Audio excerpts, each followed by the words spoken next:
Mesdames, Messieurs, fidèles de la Foi TV, amis de Autre Scène, bonjour et bienvenue dans votre émission Autre Scène. Autre Scène, une émission conçue par l'homme de Dieu, le pasteur Jean-Paul Mayata, l'homme de la foi, pour promouvoir notre culture à travers le théâtre et cinéma congolais. Aujourd'hui, nous avons ce réel plaisir de recevoir pour vous l'un des doyens, les pionniers même, je dirais, du théâtre congolais. Lui, c'est Monsieur Ndungi Mambimbi, Yalaka Yala Fumambanza, Simon Kimbango, Masumu de Brende. Bonjour, président. Bonjour. Bonjour. Bonne année. Hein? Bonne année. Pasteur de la foi, bonne année. Naïe. Merci beaucoup. Voilà. Masumu de Brende, Mutuna Msua Yambuzaka, Teba parcours Nayo, c'est vrai, au sali parcours Moulaï. Et tu vas banda théâtre nini et banda kangonde nini. Bon, na bandi théâtre un peu avant, mais ezala ki nango kaka na ndenge ya ordinaire, beaucoup tana surtout na internat. Mais le premier grand spectacle semi-professionnel où il y a une norme nyonso ya théâtre classique, c'est le 15 mai 1967 na Tumba, na Institut de la Salle, pour qui fête anniversaire monene et oyo to qui devant ba cadre ya mindele pe ya mwindu ya compagnie sucrière et ya compagnie Silou ya Lukala et ya compagnie Gilles Valanquer ya Kolofuma et na ba autorité mususu ya l'état ba mwindu pe mindele ba utaki Mbanzangungu et donc c'était un très grand spectacle et c'est le début même. Il y a pratique nangai pour à partir de wanande batu ba découvrir kingai et puis nga moko pe na se découvrir qui et que à partir de là ndé na bandi mena ko salango d'une manière un peu amateur mais yango etindaki que na kende ko approfondir yango na ina et sali art dramatique et plus tard tout ça, licence na gestion des entreprises culturelles et touristiques, toujours na INA. Donc voilà, donc depuis le 15 mai 1967, nous avons bandaki dans une grande pièce intitulée La farce de Maître Patelin. Et batu nyonso bazala na tumba na période wana ba yebi ndenge spectacle wana ezalaki et voilà. Wow, plus de 50 ans de carrière. Et à l'époque, début Nabino, votre travail à Banani Otoko et Balelo. À l'époque, on a tout le bac mingi ba joie orientation sous soi. Pour ngai moko pe na joie qui ba orientation est belé tina eko suka kaka na théâtre titowe comment ko banda un peu ko pratiquer ndambo ba cinéma. Parce que je suis pédagogue de formation. Vous êtes enseignant. Je suis un grand pédagogue et psychologue.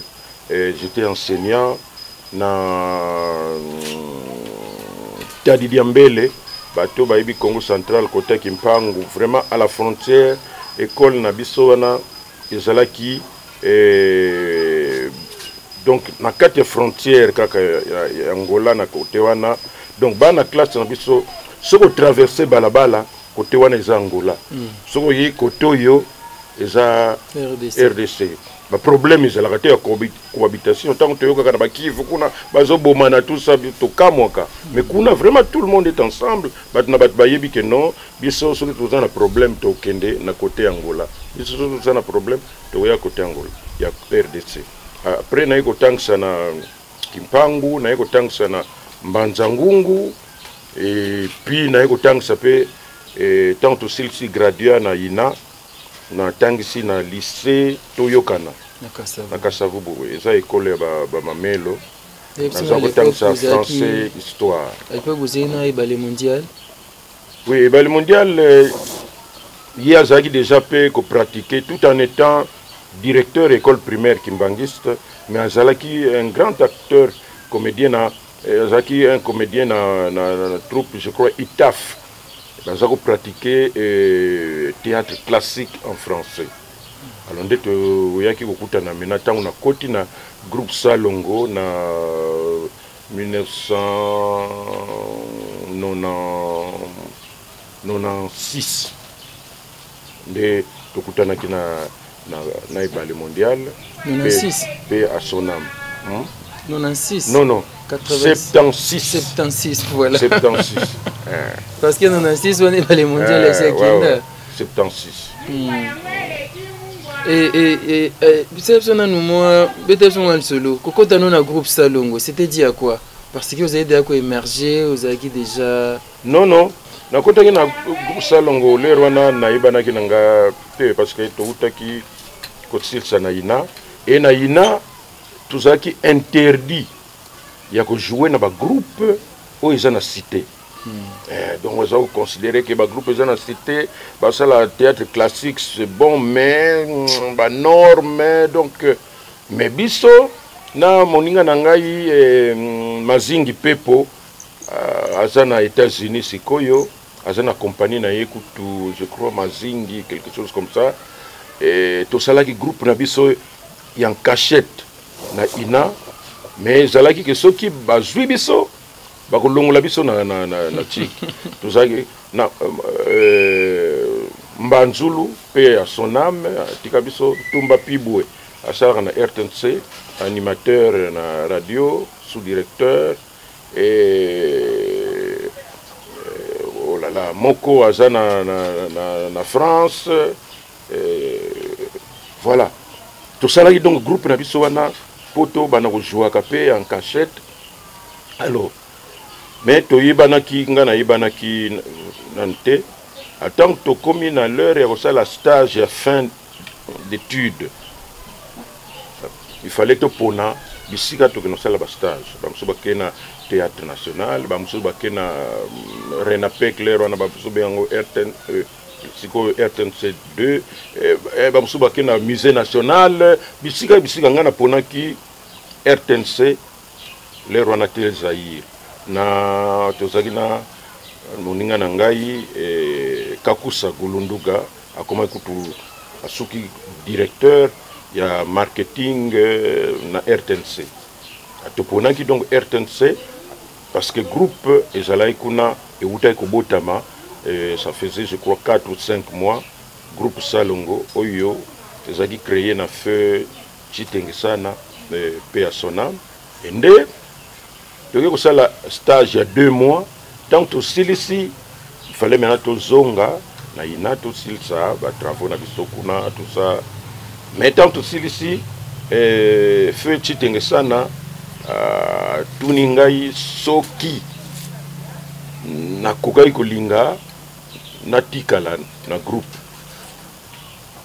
bon alors le cola penga j'ai déjà dans projet nanga tout ça bon je dis bon ça va na idée nanga izaki tena ya na groupe oyo mais je vais réfléchir et puis réfléchir parce que ba ko engager nga IP à la moko na RTNC donc ils a déjà avantage et le jour suivant na tukutani na Chitengesana na ibisiye et na bandi et on salagi que na salagi déjà engagé 2 mois avant que tout silisa na ina. Wow. Donc tango bazo sala ba collation moi j'étais déjà engagé na et le komoko ça un peu particulier nazalaki engagé le 1er mai 1976. Or le 1er mai c'est journée fériée oyo za journée du travail. Ouais. Mais PDG tout zalaka na yendo en période wana alingaka musala trop ba distraction pas férié azo sala gaka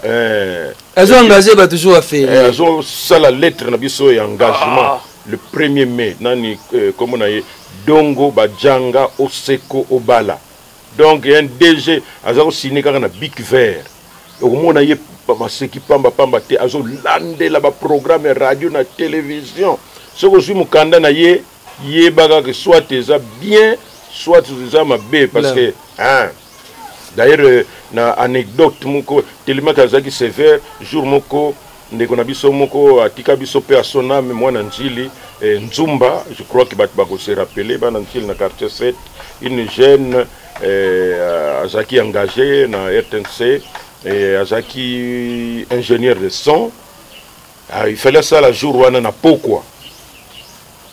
Mais on n'a pas compris qu'il 17h30, 18h, azomona na teti antenne soir et sili régisseur a sali rapport na ye.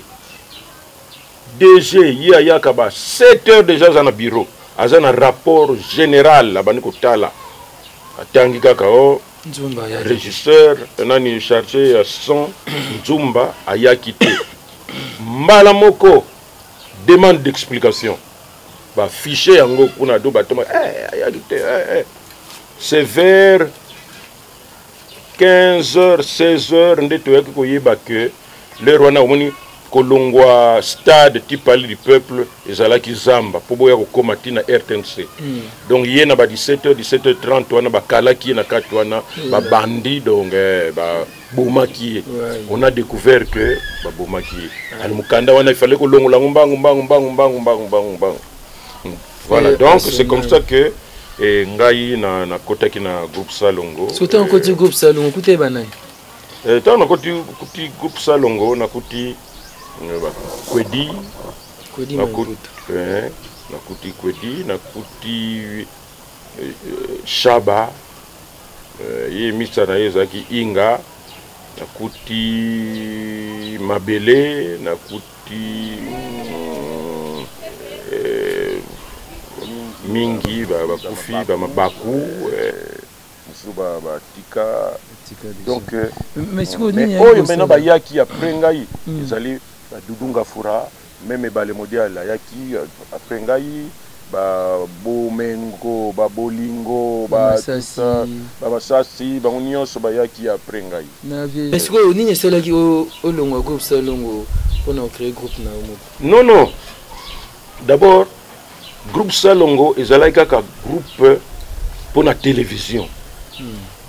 Or ngai déjà nazo pratiquer théâtre, il y a scène, spectacle ezaki lengi avec le public tout ça donc alors namoni que na groupe Salongo kaka pour la théâtre na cité par hasard ce qui événement moko boye mais seulement pour la télévision. Il y en a déjà nga tout en étant dans le groupe Salongo, donc nga naza parmi la première personne ba sali ba groupe oyo tozomona sikoyo tondi ba groupe privé. Naza kuna mais na sali groupe na nga théâtre plus en 1988.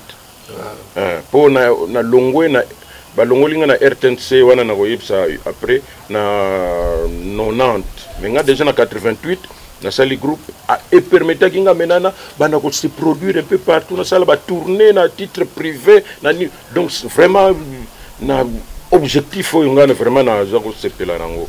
Alors et sali que na 1990 makambo ya démocratisation et bandi il faut changement et ça les manamboka tout ça bon nga pe na zaki na ba tendance on a un peu changement. Or ce n'était pas donné à tout le monde, surtout que à l'époque de Mobutu qui peut déjà donc ezaki ba risque na ndenge ya watu ngasiko soko na taliba tout même na poto bazoko ganga biso baza changement bino kuna ba collabo tout ça même awaso ça tant na zomona bato na ba télévision d'ailleurs okusomona kutu basusu bazola kisaki impoli kozanga même nini moko envers bakonzi tout ça mokonzi ça comme mokonzi même ça d'accord na été mais ko utiliser ba mot il faut pour oyebisa point de vue na yo donc ça là on a ndenge ya mutwaza ba bokola ye na papa na maman na une éducation malamu tout ça alors biso déjà ngat tozaki na feu maître Kinkela paix à son âme l'un de ya bato mayele oyo mboka na biso perda donc tozalaki déjà ko solola makambo mais vraiment mboka na biso tout ça partie salamaki nante mais lokola cercle de réflexion Altango yokanaki na RTNC polaire wana na RTNCP bozomona ba agent musu bozosala na bango parfois zane agent moko ya seme agent renseignement makasi ya traité na niveau 1 nyonso bozosala ezokoma na niveau alors na leur partie unique ba sanctions za koya mbala moko yango na jour moko ka boye na komika ka na RTNC ba dala mukanda ba longoli yo nini ono oza contre régime. Mais nous avons un côté, nous avons une fois ça tombé ça. Fois ça, oui, animateur. Oui, ça, on a Kaboul ou match reportage. Oui, oui. Fois ça tombé ça, nous avons un reportage RFI, Muzembe, Kamanda, Poutoubidouaya, nous avons 5 ou 6 bouillés. Balongo Libino, sans demande d'explication, sans ni Balongo Libiso. Alors, heureusement pour Nangaï, parce que Dieu m'a créé vraiment dans un visionnaire, na yebi ko yeba déjà ba makambo. Ah, il faut pas tenir to yebi ça oti. Nga na yebi yango parce que nga moko dans la raté na kufa po boya ko lobango. Nga moko na lobaka nga moko na yebi que moi je sais voir musika. Alors, lokola na misale la ka groupe Nangaï théâtre plus tant ba longoli ngai mbala monga bi bon, je ne somme pas aller. N'accélérer na groupe Nangaï. Na comme ko sala ba tourner na zoki na ba province nyonso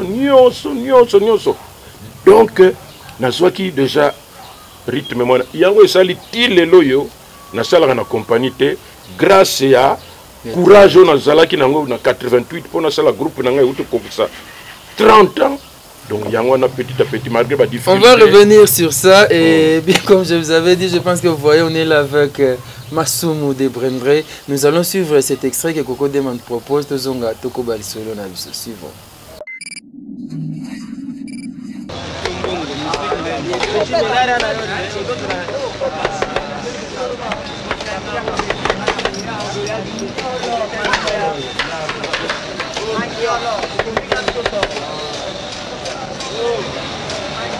Ela. Medi. Bino muluka kama kambo. Abri mo yolo ba, abri matsumo kanda. Bino la tapiti no ma wasi. Yo sana mbo kusomba. Tena kusomboka kusomba. Kende. Na kusomboka kusomba. Kende yo sana mbongo kusomba mashindi. Na lomi na kinga mashindi. Na kusombongo. Ela. Vingane. Un gris pour l'électrique, tout ça pour Kabibi.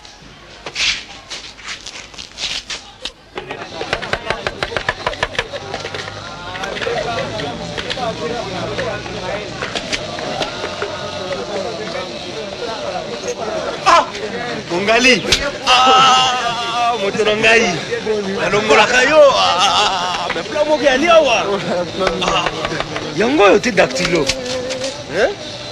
Nasi mbo wangu se koki. Yango yo. Siko koki likamute ko meka ko. Zila. Nini yango nini? Nistura sana yango wanati. Mais si je t'avais dit qu'il n'avait pas d'instrument. Maintenant, elle en a. Elle en a, mais viens.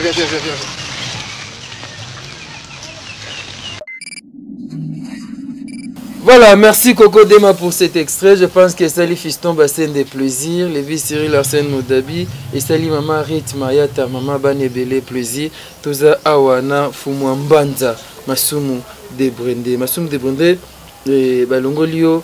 Na RTNT à l'époque à OZRT et ça était parce que par rapport à pièce salaka personnage il y a de la pente bon et zalaki sikoyo et rassembla qui quand même et kangisa ki ba makambo kamwa ebele parce que ndenge na utu koloba démocratie siko mutu nyonso zo piolo na ye tout ça bon ba usali loko mokote tout ça mais biso ngana zo diriger ba marche na boulevard mais boyebi te so bosuka ndenge ni bo fimbu ba maya moto tout ça la yango ngana mégaphone na ngai na boulevard on gagner le côté non ngana zo sala ngote lokola bato parce que yango oyebi ke pour la politique ba jeune bongo à l'époque vous étiez aussi jeune après na koyebisa yo que j'étais candidat député pour na funa On va y na arriver.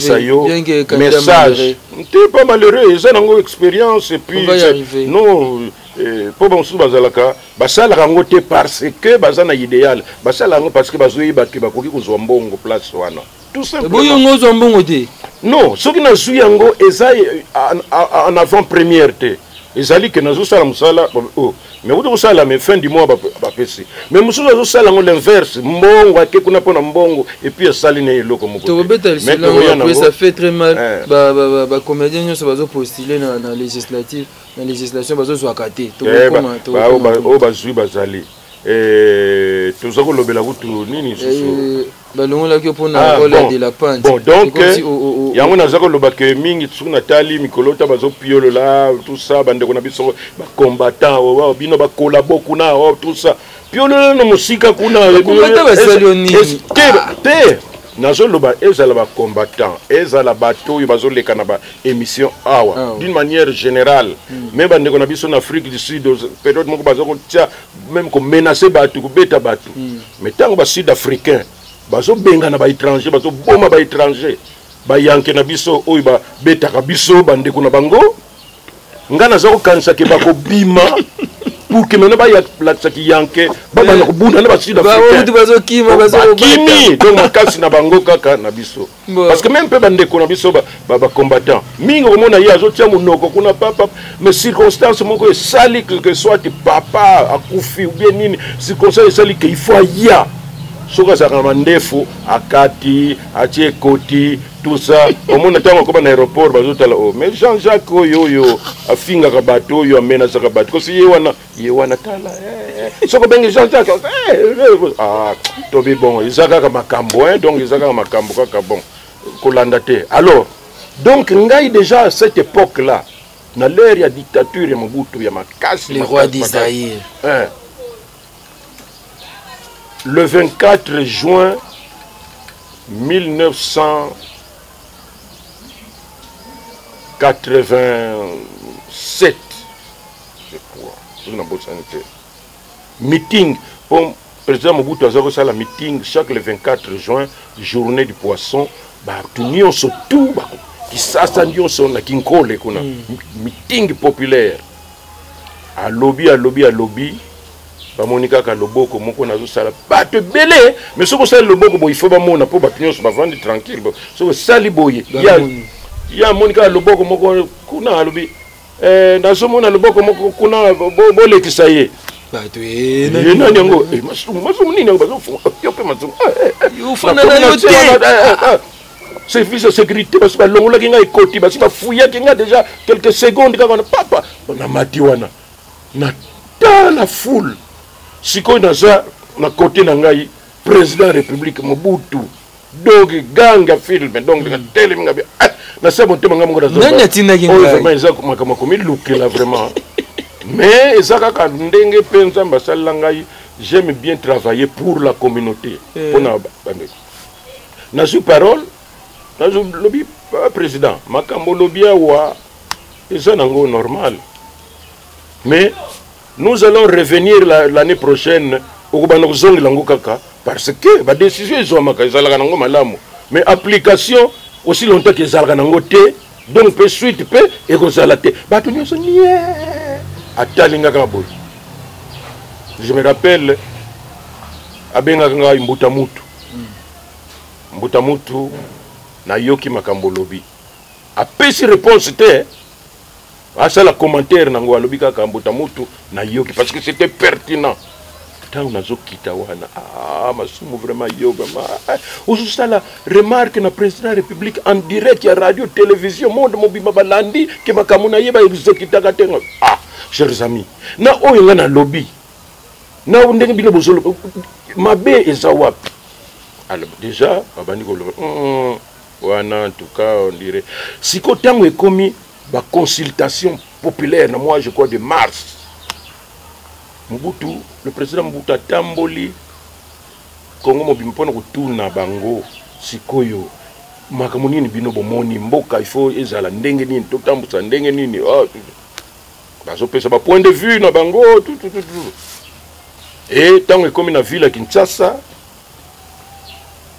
ba association nyonso ba médecin ba infirmier ba artiste tout ça il faut ba tinda représentant na bango moko nana zo représenter ba médecin nana zo représenter ba infirmier nana zo représenter ngai ba artiste Masumu de Brende tout ça là qui 33 personnes il faut to lobana mbutu makambo yo bisika na biso ba corporation na biso ndenge biso zo kanisa marche ya mboka alors ngai sikoyo tant na zu parole na tikala na histoire bon ya consultation populaire mutu nyonso ayebi bakama politique ya mboka na biso ayebi ke Masumu de Brende ça c'est azaka moko rare na yebi c'est na président de la République que aussi longtemps que MPR ezawana mboka oyo ikomarche te nazo senga lokola tozali awa baboma MPR siko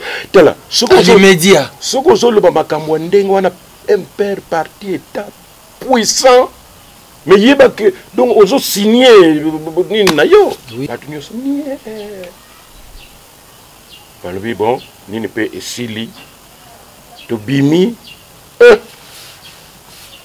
soko opesi motu mbote omona mon général bonjour bonjour pas de commentaires papa bonjour bonjour alors je me rappelle Feu Mateta Kanda grand animateur na RTNC na radio azako sala kaka émission ya ba disque demandé mais très populaire tellement que azako sala émission na très bien c'est comme nazo landa ba animateur na ba radio ba télévision bazo mona ka net bango non par exemple il faut ba landaka ba fuyaka po ba yeba c'est comme si Mobutu pas occupé na yo te po c'est roi les so telemeli impère bango sikoyo yo yebi loko ngana salaki 2 mois na keniko kubomba na province. Et comment central? Non, na keniki na côté Goma. 2 mois. On a batama tout ça pour tester bato songi pour bato songi bazanga pembeni ya ba konzite. On compte parfois atali bon même à fâcher mais à picler. Mais ba yuma musu bazaka pembeni wana nde d'ailleurs ba yuma se dit que ba songi bato mais au profiter na ngote tobi Etienne Tshisekedi Amulumba Sali comme parce qu'il a télémela qui impère à sa opposition radicale et puis politique pas na yo profiter na ngote. Et na lobi na yo que moi je suis artiste na bundi mingi pour que na s'imposer na mboka oyo en tant qu'artiste comédien. Je ne dépends pas d'un parti politique, je dépends de moi-même et de Dieu. Yamano zomo na kenazo wume la marque ba difficulté sponsoring ezate mais na ba jeno bazoya sika tozo kutana na bango pe tozo potana ensemble. Donc tozo na kati lutte. C'est vrai.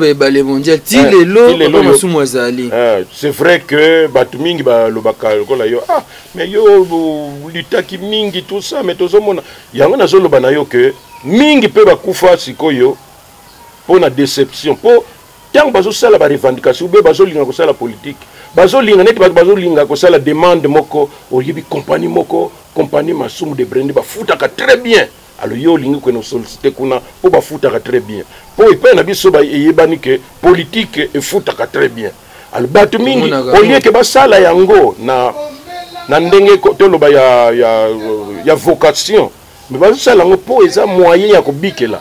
Alors ceux qui ba longo lié soit à comme rebelle po na yazo bona ke na mokilio ezaka ka ye comme ko finga batu alba esprit faible pe omona bazolanda ina sima ngana ko landa mutu papa mate parce que yozolo bazoki nini te ngana osala ba analyse nanga bien te oza opportuniste politique ba député ba komba ministre mingi bazosomba soma mapangu bazo profiter po babi kalate ba kolongwa pe non ce qui wana kuteza na ko problème parce que bango moko soki ba voter ndengini ba yebi ba salaire oyo esengeli muto azwa suko so organiser et que mbongo zuzwa et permettre yo somba vélo osombi vélo na yo est-ce que tu faut ba yo na théâtre ozonga politique après tant obela candidature na yo Masumu de Brende théâtre na biso lelo comme no ya Masumu euta wapi bon et na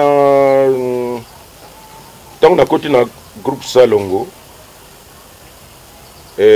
option ezala kuna soki okoti pesa kombo na yo ya scène comme on a yo ya yo yangote joie et scène ce qui fait que aux homona bozana elombe mindondo donc combo ya scène voilà alors on a peut-être on a commis qui je crois 2 jours après de konanga kakusa gulunduga molondo nazo saluer ye tanga komi kaka balobi yo nini ngai komo nanga elembo balobi te baso mvuka ye kuna bato bakutaki wana bashaba bayinga banani tout ça balobi yo komo na yo ezali masumu sikoyo masumu kota balobi di nasina lobaki na bito komo masumu te ngai komo nanga elembo ezali ngatali awa po ngai za peu ambassadeur de la paix ba expérience za ebele na kitisa moto bisika ebele na lobi na bango ça va ce qui comme masumu wana yango ke ça la problème awa nazo kamwa bino pe bokangami nango kaka alors que ya lobi comme na elembo oyo na ko yeba ni ko dewe comme ndengo na lobi bo pesa ngai kombo wana na yibite kombo ngo nini masumu bo tu yango wapi pe po boye ko pesa ngo mutu eza ko tchola ou bien nini tout ça alors moi c'est masumu botika ye elembo altubandi ko jouer na ye elembo po elembisaki bango na trouver solution ngai na ndimi na ngai bangai mutu moyega 2 jours yendo trouver solution donc na si problème wana allez comment peut Kemba la moko alors lokola pe même na ina to yekola que un artiste comédien pour il faut ça la expérience na yo moko o joua ka ba rôle ebele ezaka kate oyo banda na 1950 ti na 1900 o sala ka rôle wana monotonie au koka ko créer le soute au mona soki yo moko mitali au mona c'est la même phrase que j'ai utilisée là-bas oh na série wana kuta yango kaka mais si on change personnage ba rôle aux qui domestique la fois passée on sait les fort au kitandeng ba domestique la fois prochaine on commis médecin il faut ça les fort comme la fois prochaine on commis je ne sais et ko li sapé mayel na yo alors yango na ndenge ya ko changer ba rôle assistant ya Titenge sana feu Mantsevani Sevitseva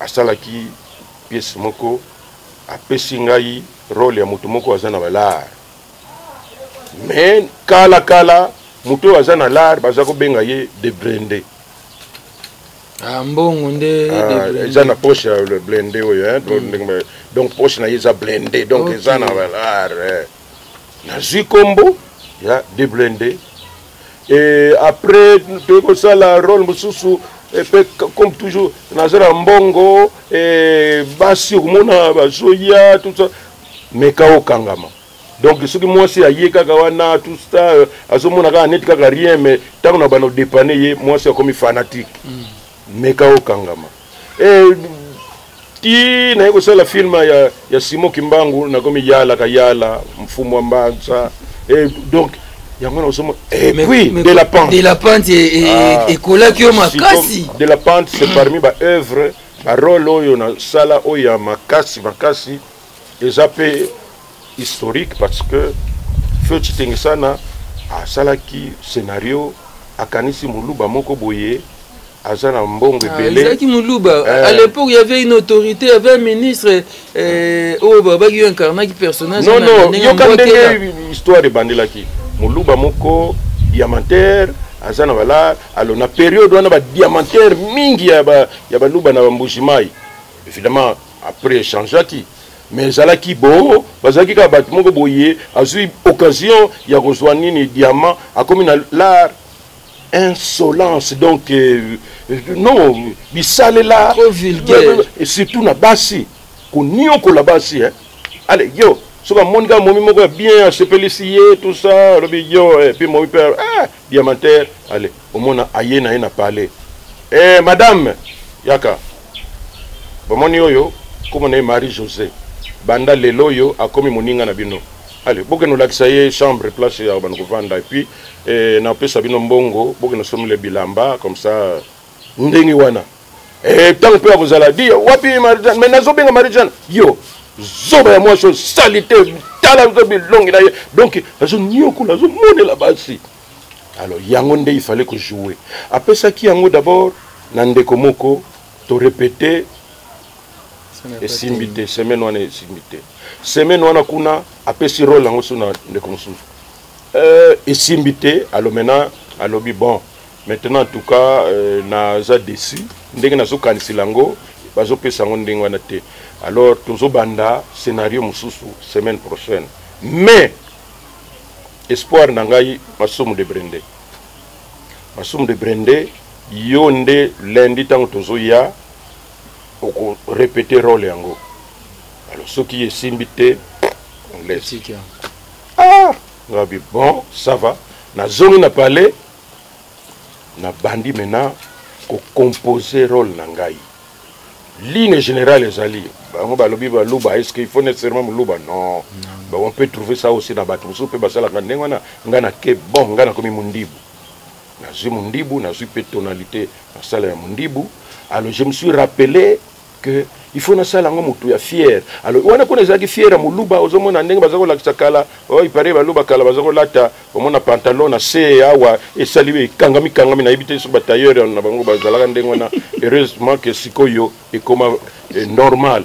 Alors donc nyonso wana donc il faut ko la kisanga bon alors na kozwa démarche moko na sali ma colonnette X et tant nazo tambola mais ezande de formation ya fier nangai donc fier de lekinga nde nazo tambola ndengwana. Alors sikoyo nalobi bon il faut nazo kombo ya Masumu bato bayebi déjà tout. Alors na se rappeler tant tozalaki bana na Matadi esika tokola na Congo central taximen moko azalaki kuna po siko ba taximen ozomona bon alamuki parfois sokoli na yete na sengle kaka boy parfois zobula na ye tout ça suka sa noli na yete zobula na ye surtout ba kombi tala ndenge batala donc ba kipa na bango te mais l'air wana ba taximen d'abord rare na Matadi wana ba voiture o izako denda wana bazobenga Impala ba marque américaine. Donc soki mutaza na fête même ya mokonzi même ndele wana soki ndenge nini soki mariage ya mutu moko ya bouille donc il faut que nous soit chauffeur wana taximen wana comme on a de la pente.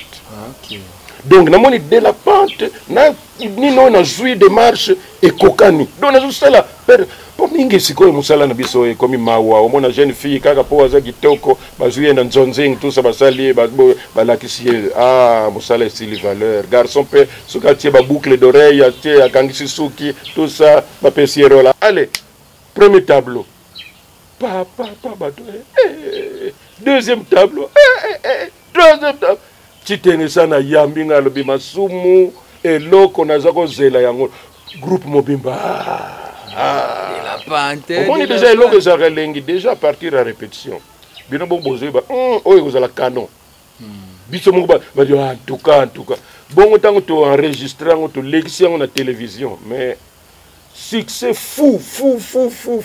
Mais qu'est-ce qui a fait alors maintenant na rôle nanga wana to sala ka ndenge linga batiango na muluba wana mais c'est quoi ça mundibu azo zo momi pamba tout zo momi pamba na ya âge mike tout ça. Alors or na période wana ndenge kaka pe lobamaka tout ça mokonzi moko bazako lobaka ko non ya zo linga bana ba momi trop tanga na sali yango mais bino bozoke na musika Masumu asaleli yango deuxième personnalité ya République après président Mobutu siko yo sali loko po otiola ye po déjà Delemela président de la République donc yo ko siko yo deuxième personnalité donc pesi susu nini to meki ko expliquer te biso makambo wana te yango kaka pepe kale susu ye tika mwana asala ki nzemo moko na sens kaka wana tango na bimisi de la pente wana donc pesi ndenge nango donc eza biloko mike wana eza mike te ya minene wana esalaki que ngonga moko boye ministre na biso Ngongo Kamanda lero wana pe ya sonam abengisi DG na biso puis basali réunion pour kotala parce que outaki na niveau supérieur, je crois, le président de la République, la sécurité, il y a des opposants na RTNC. Il faut que je la banque sanction. Alors, c'est ba combo paf. Il y a maintenant la direction générale, bazoa qui mesure pour nous longo la biso. Mais bon, ndenge pe zala nango, c'était dur parce que il y a toujours salaire, tout ça, banque belé pe groupe salongo, ils en vogue tout balongo lio, tout ça. Un manque à gagner, mais que voulez-vous, il fallait s'adapter. Pongai na yebi que vie, basalango lelo eko simba, lobe simbité. Et ça nango ndenge wana. Quelque sorte de malheur est bon. Donc tant na longwe pe na monique isko na moi na nanga na bota au théâtre plus, il faut na soigner yende ya kosal sangai. Donc soki nga na za lelo yo ndenge ozomona ngai yawa oyokutanga epai na ngai tout ça banine tout ça. Parce que na senga na nzambe a soutenir ngai na idée na nga na zwaki ya théâtre plus et ma troupe est l'une des plus stables ya mboka oyoka na Théo ba acteur ya théâtre plus ya masumo ba kimi parce que ça n'a jamais existé. Na zana ba 15 ans, ba 20 ans na kata groupe. Et avec parlons encore de l'histoire de théâtre, comme vous avez dit ici que théâtre est Koufi, artiste Ebélé, le bon théâtre est Koufi, mais apparemment, Papa Massoum Debrendé, parmi les pionniers, parmi les doyens, Moutoua Sangisaka, Moutoua Tchaka imité, théâtre Koufi, et vous occupez Karaté, vous occupez pour trouver solution. Nini bomi théâtre en et puis qu'est-ce que vous pouvez faire pour que théâtre en soit Koufa qui et c'est quoi, c'est quoi? Et nalobi na yo que naza parmi si pas le premier, na évité mais na cause la troisième mais il faut naza parmi les premiers parce que là le groupe ya Bango Moko à part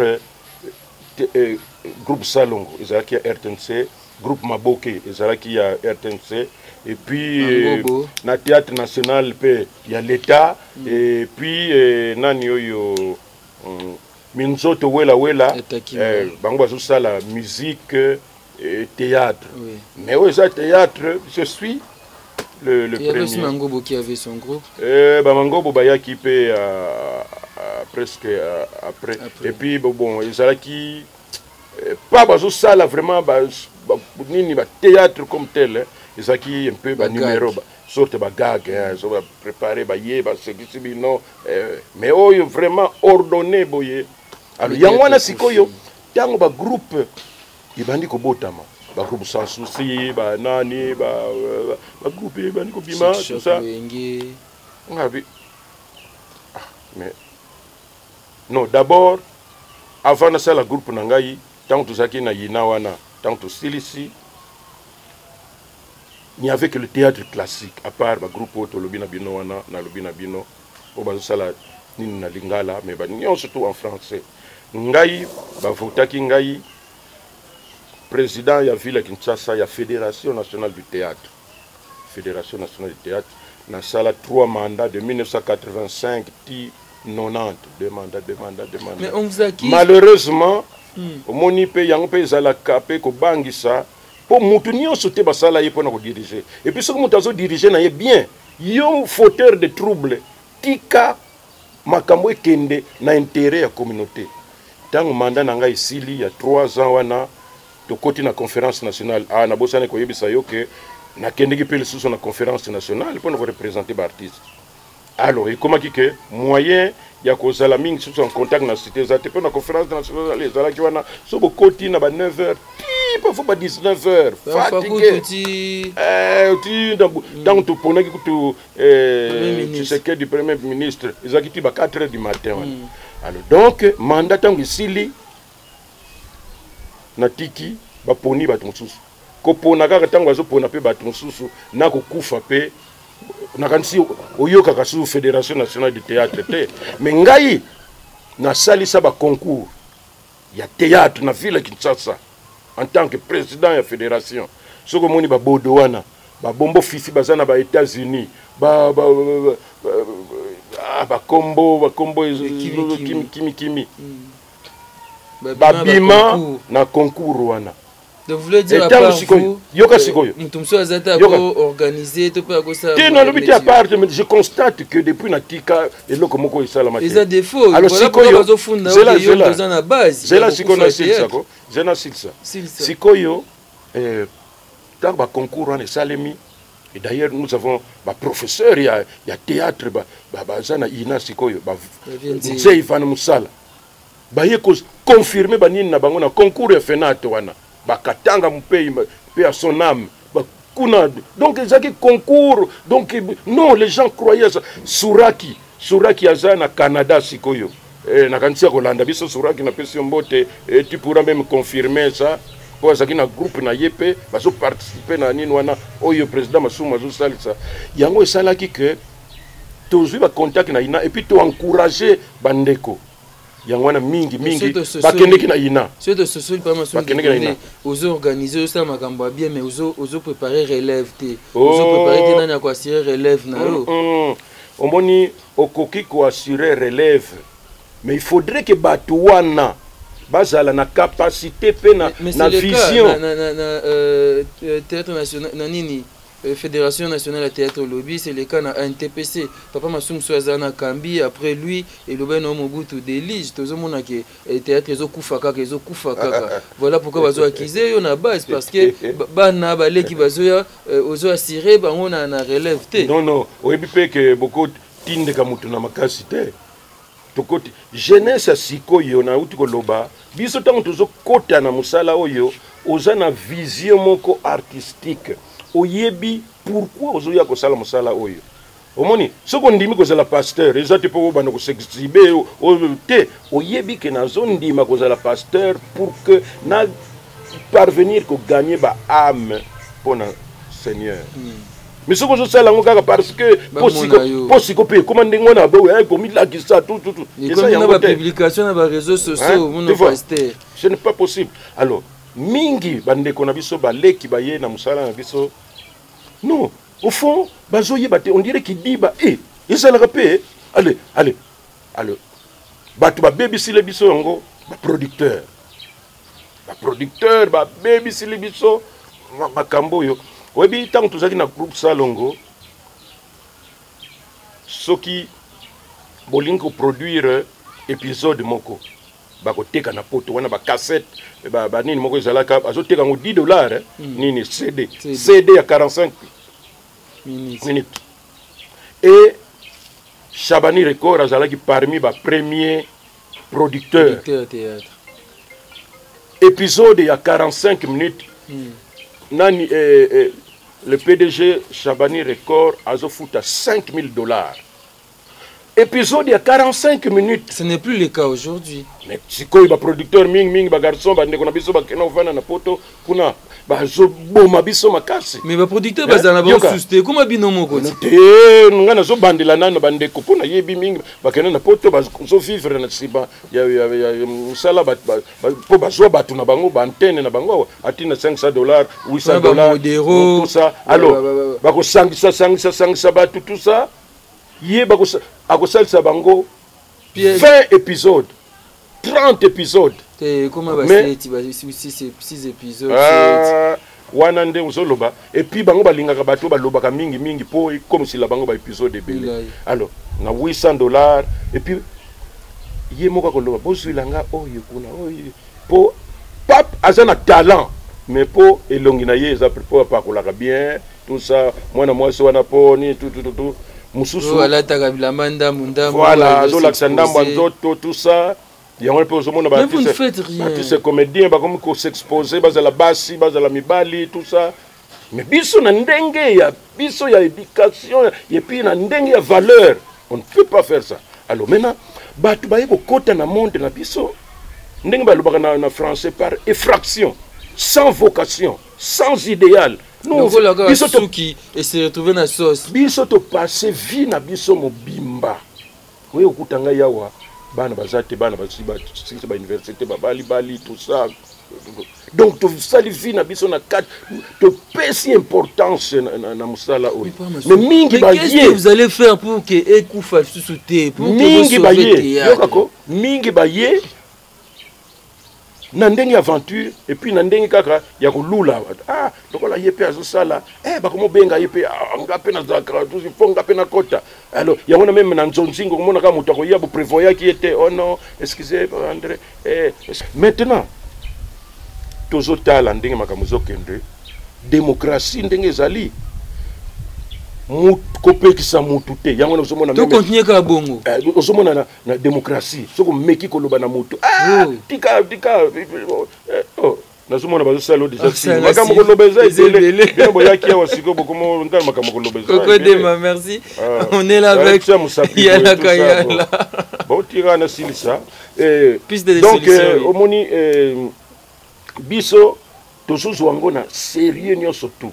Alors, bana bazuya sikoyo, heureusement, parmi jeunesse wana mingi, moko bazo comprendre. Yango mona ki après biso ba ilombe bazo comprendre. Ba bodo bazo comprendre. Même baza mingi te moko. Ba ça ba comprendre yesikoyo, ba musuba yesikoyo susu après bazo comprendre te. Moko bazo ya. Yango nazomona ba bel canto ba oxygène soko ye na NTPC ozomona bango ba tout ça même soko moni équipe na biso ya sécurité ya NTPC pour ça très fort ça ba mama tanga ça ba fête ba cérémonie équipe na biso bien organisée ba jeunesse ba so tali protocole na biso ba jeune na ba jeune azo comprendre noter pour nani non yo mutolobi azo comprendre peut-être soko yeko loba na yo tout ça mais soki biso nyos tozali parce que plus partie à NTPC. Et puis il faut dire que ce n'est pas tout artiste comédien qui est membre de la NTPC. Pour nous aller à NTPC, il faut manifester volonté na yo. Mais c'est ça était membre à NTPC. Voilà pourquoi apostila qui na candidature na présidence. Mais wana ezosala débat mosusu. Soki oye ko postuler na poste nyonso. Pour mingi bazokanisa ke na NTPC poste ezalaka ya président vice-président ezali chargé finance ezali chargé social ezali chargé ni pour que vous soyez membre il faut poser candidature na poste na yo ozolingela wana dès que vous rassemblez ba candidature nyonso tout soko za yo moko na poste moko tango élection kosalema pour leki na yo soko boza 3 oya koleka na ba voix aleki mais batunde bazokanisa na impression na bango ke biso na NTPC to voter ka président le président Vandi Boye bon si condamne na kotia directeur ce qui chargé pas al bato ba yebi yango te bango nde bapanzaka sango ya mabe na sorti à NTPC et ça na Milouz place des Nobles à l'époque ayo zalaka na zalaka oui avec la participation il y a le fait ministre Kinké la vacances voilà donc yo oyebi yango très bien pour zalaki conseiller juridique na biso au moins un peu place to bandela ce n'est pas de l'aventure et puis bato musiko yo mais tous les évelés pour ça masumu ko sanga sin et ceux qui to suka ndenge nini et nanga to le belam que la vie est belle osa parmi acteurs ba jouer dans la vie est belle mais après la vie est belle film le ko la to ko le kana n'était ceux qui beaucoup sur au salon te ponani non film la vie est belle d'abord ngana bénéficier qui na faveur moko spécial film nyos basala la casting faut luka boye batali en rôle boya ye toi mais ngai babenga kinga kaka selon ndenge ba producteur nango réalisateur monsieur Lamy pe asona mais un belge akufaki professeur Ngangura aza congolais j'espère que azali alors batinda ki monsieur Chimanga awa représentant na bango a contacté ngai ba ibisinga ke rôle za boye bobo jouer na Papa Wemba tala boye et puis to discuter na caché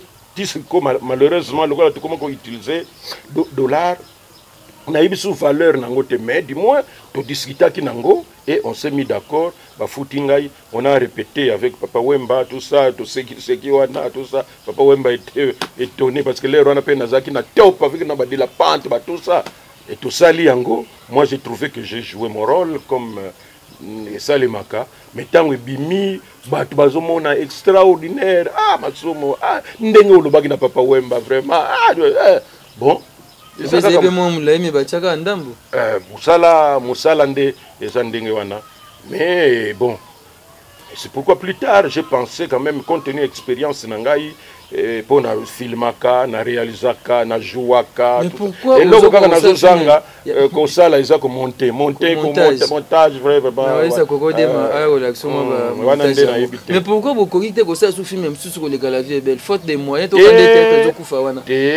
bango kaka fisiko l'ami wana ngangura basalaki les habits neufs du gouverneur.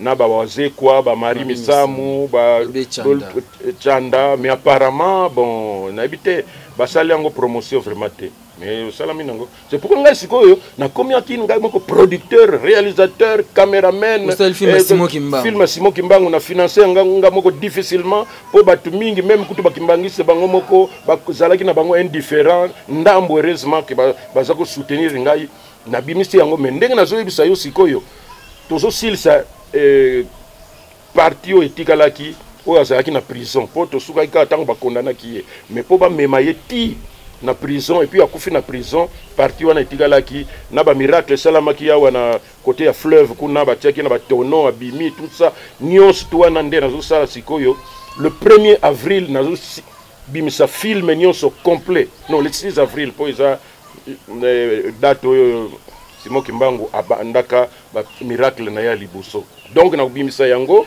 et na mois de mai naza na tournée na Europe, Belgique, France, tout. On a filmé wana. On a filmé na ngai. Tout ça mais nzambe et les gars la vie est belle to pesa la niveau la vie est belle. Non, écoleka. Po déjà na kino la promotion na Angola, na keniki na ba Luanda, na ba Namibe, ba Mbanza Congo. Na Lunda Nord. Carnaval ya cinéma minene wana o ba doza honorer déjà ozo keno pe na suka ya carrière ozo. Non, qui t'a dit ozo keno ko. Ozana no. Mosala na biso c'est la santé. Po ba rôle ya mutu oyo akosimba nzete ezalaka. Soki baza na besoin nango scénariste place wana ekozala koko moko azali papa ya PDG wana. Aya kutungisa ko bien azaka motema moko mabe ou bien malamu. Di mais est-ce que nani président Masumu oui tout le monde a que semaine passée oh à Kokanaye tout ça azana nzete oui atatamula alba yepe na nzete nanga tout ça musala na biso za kitoko santé kaka nde Masumu de bondo kanisa pe liwana un jour oh mais liwa soko kanisi yango okosala sur eloko moko te tu vas avoir peur ba projet nyonso ndenge nazolo babo mois de mai na salle mais ce qui na banga le mois de mai parfois on a fait le nangana kufa nangai alors tout ça alors résultat ozo baluka kaka ozo tourner okamwa kaka osali 10 ans kufa kaka te net sikolo banga pe osali lo ma net biso mone te umeli te kufa kaka te or so to zo banga sinon to sala déjà ça te fait comment dans ozo mona Masumu de bonner na ba réseaux sociaux comment ça se passe net il est lo à chaque fois artiste akufaka lobi na comme mindondo tozoka mwasi ya pululu kuna yindi koko kuna babengani na famille boyeboy Masumu de bonner les pacificateurs Masumu de bonner rassembleur à se retirer après ba matanga wana non ngara za ambassadeur de la paix mais na yekola je suis un intellectuel naza sage et puis naza né Congo biso ba Congo tozala kana sagesse soko moni mukongo moko zo déconner donc ça c'est un faux. Ngai en tant que responsable na yebi que likambo nyonso tout ya ebembe eza likambo ya famille biso famille artistique toko kende kunande pona kotala ndenge ni makambo ekoki kozala tout et puis to sali yango soki esili makambo wana siko etikali ya famille wana boyebi te makambo na bango ya kalo bino boyebi te les artistes qui passent à la télé, on peut bazo répliquer, bazo. Non, baza na bango, bayebi na bango makamute. Au moins famille na famille, baza na genèse na bango. Au moins par exemple, mobile on a moi soyo, ba vivaki ensemble, mais boyebi te, même basali 15 ans, 20 ans, boyebi te makambo nini banda na famille na bango ba limbisa, ba bongisa, et puis yeko bima lisusu. Yo tango zo yeko bima parce que yo kaka, oyebi te makambo eleka ki wana. Le souhait est que chaque fois tant que tu ça matanga, tu zonga kana famille pour leur dire voilà, biso to uti ko sala o il fallait to sala pona ndeko na biso to tika kutuba misala na biso to sali nyonso pour kende kona biso kuna malamu. Nous souhaitons que la famille bosala tout pour honorer bosala na kimia. Bon so to sali ngona lobito ya sur kotuna boni bolamuka ki malamu. Alors finalement wana il y avait des prières après un message toyoka ki artiste comédien ko kufa kufa mo ba prière sama ki belé et après pour le kufi il y a encore maman Zozo pas au kufa programme je crois encore il les 31 et encore d'autres messages. Chocolat Joie qui sous 10 artistes renommés au kufa. Qu'est-ce que vous pensez faire par rapport à ces Chocolat messages? Chocolat ou à groupe Oasis. Asa prophétesse. Asa liang na compte ya ndengeni. Ana zena prière ndé va passer message wana. 10 wana ko compte na oyo ba kufi bien 10 moko ya mususu bazoya. Lo mususu. Il faut que tout na bien. Comme si lo mususu. Oh mais lo ngo finalement mais c'est Dieu, Dieu sa volonté en Zambé. Ce qui Nzambe a lobby que 10 va kufa bon. C'est tout ça mais la kaka o ya ko raté a raté o yeko simba po bon volonté en Zambé bon Nzambe soka lobby que yo ko leka na yo ozobude volonté en Zambé c'est qu'on ndengeni ce qui Nzambe yemoko alingi ndengona o ça ndenge mais souhait que Dieu nous aide que tozala pour musala tozosala eza pona ko bongola musala na biso eza nani ko tsekisa te kozala ba aventure ezali pona ko bongola bizaleli ya mabe batu ba se comporter malamu ndenge kaka pasteur po pasteur yetango zo omona pasteur de la foi a prêcher mingi lola mais siko po mutu akoma na lola il faut le kana ba comportement ya malamu kolinga ndeko na yo ndenge ozo komilinga osala ma bete ndenge to conseiller kawana pa futango zo daye mbala moko message à pasteur de la foi et kangani mbala moko bokena ni tout ça. Merci beaucoup. On est pratiquement à la fin. Koko Demasi vous pouvez mettre rapport à candidature na yo de quoi échapper ngai des fois candidat aux élections législatives et puis ozoye ba pe ba hypocrite hein ozoye ba pe mutunzo kande abudaka yo mais yo yebaka te donc ça n'a pas toujours été cette fois-ci il y avait Elombe deux fois candidat aux élections législatives. Caleb avait postulé, Oxygène avait postulé, la majorité des artistes et comédiens populaires. Mais Ados Dombasi, c'est un comédien, à l'Assemblée nationale, un comédien. Bon, Izanango, c'est dit que Bisso, et l'Européen, ils ont dérangé, Bisso Ming Ming. Au cause de la maçon de Brende candidat. Mais il faut que Funa Nyonso, tout ba commune Nyonso, il faut ba yeba.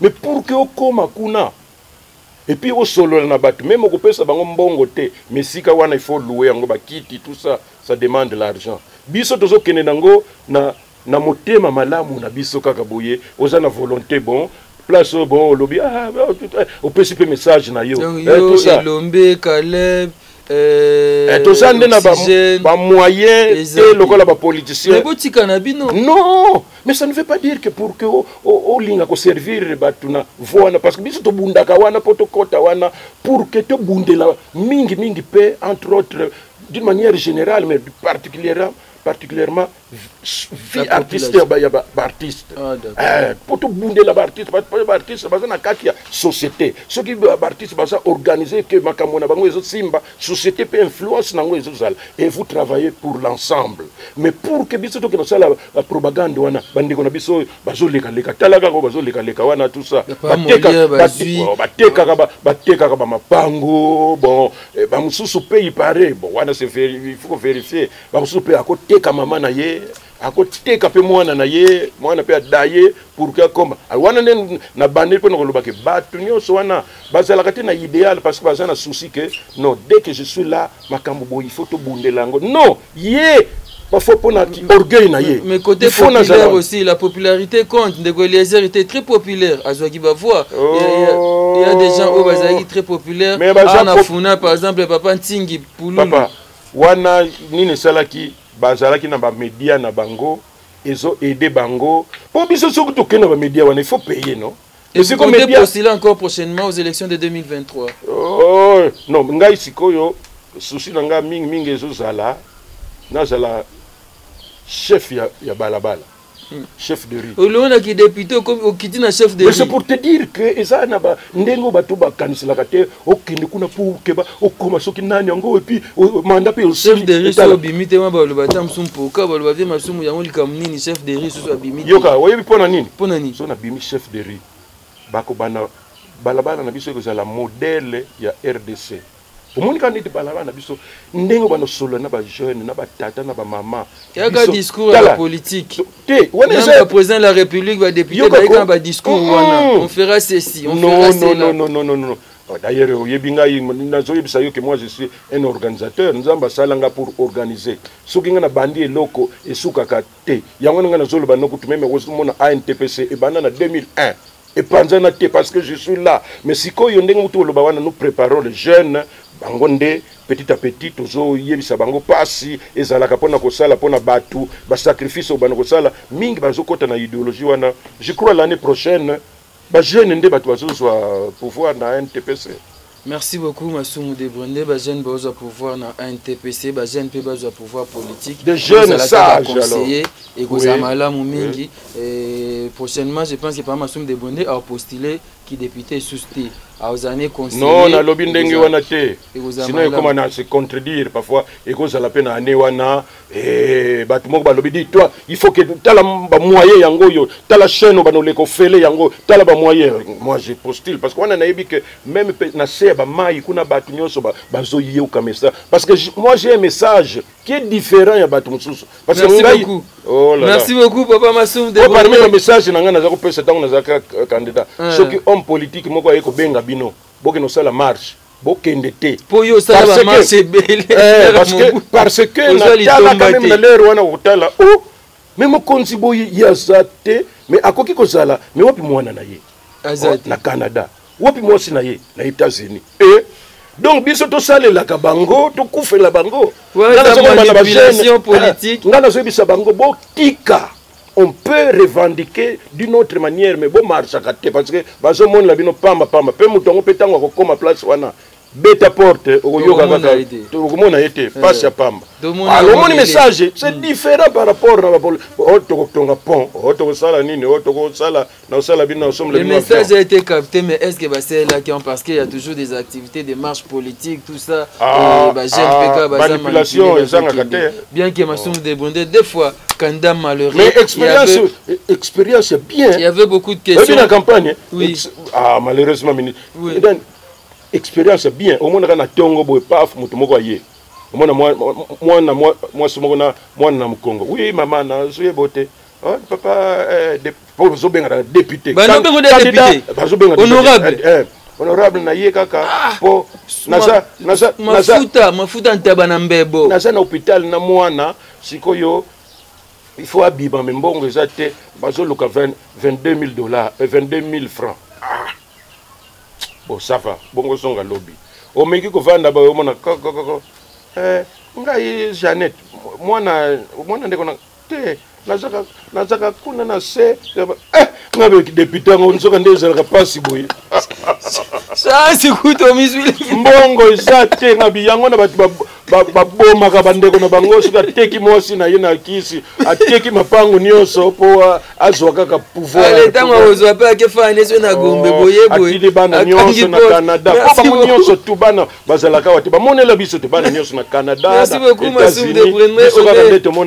On est vraiment à la fin de notre entretien. Papa na yo même aza pauvre aza na nini il faut zala au contraire au contribuer pour na kobongisa ye à résister yango no moni biso marquer to tambola ba France Allemagne un peu partout tozonga na mboka po tomoni ke mindele babongisa mboka na bango alors que piolo la kuna na que piolo la kuna tout na ya ko piolo la awa kabo contribution na domaine de culture po tukuta na bato die loko mo bosala ki lobby échanger ki nini nga vision na zala kana tourno sala en Europe ngona pe et produire loko te na tête na biso to comme masuka solo to selon prochainement sur occasion pe Samuel Biso un mot par rapport à l'émission Autre Scène. Non, émission Autre Scène, to lingaka mingi ba émission oyo etali biso po ezalaka mingi te bato nyonso basala kaka pona ba musicien ba politicien et puis ozomana des redites ba makampo ya lukuta ba injure tout ça mais ba émission boye ozopesa information na bato bayeba musala oyo ndenge nini tobanda eza aventure te, il faut ko persévérer na vie na biso artistique. Ce n'est pas parce que tango ozokota na groupe omoni président omoni siko kar na nga wana esika wana na sombi wana soki oye kokota na groupe soki obandi koenvie ozoyeba te ke nga na wumeli mpo na zo yango plus de 50 ans. Donc il faut koyeba alo yango na nga nazosala batourné na bagroupe nyonso mpona kosolola na baartiste kolendisa bango koyebisa bango badifficulté oyo torankotaka bazala découragé te bazala na molende bayeba pourquoi mosala na biso eza important yango wana osomona niti biso ngai naza na bamédaille ebele prochainement sans doute nakozwa médaille oyo ezali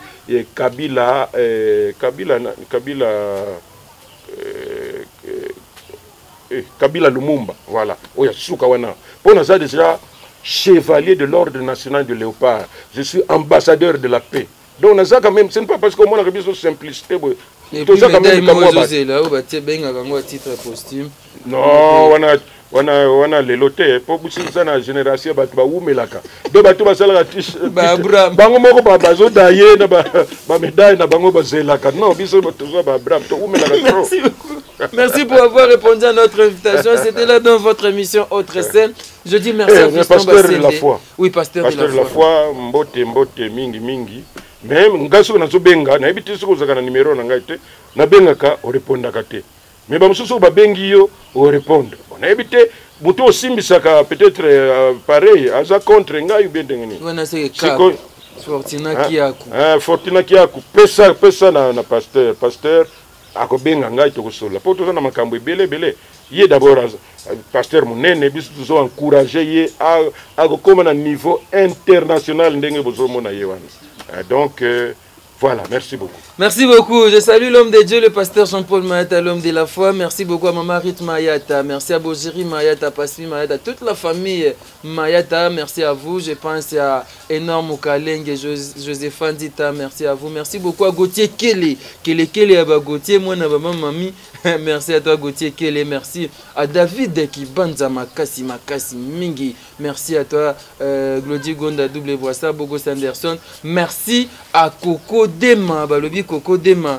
Moi, merci à toi, merci Fiston Bassende. Merci à vous tous qui aimez l'émission Autre Scène. Aujourd'hui, c'était donc là, le papa Massoumou de Brunre, le doyen Oazaki, invité à l'autre sol mais Mituna Ezali parce qu'il y a bandit théâtre plus de 50 ans, il y a carrière, Mituna Ezebele, il y a 10 émissions aussi la gare sur la gare. Merci à vous qui nous avez suivis, merci à nos fidèles Nyonso, il y a de la foi TV Tolobaka, une chaîne, une foi et un Christ. Merci à vous papa, nous pouvons nous lever.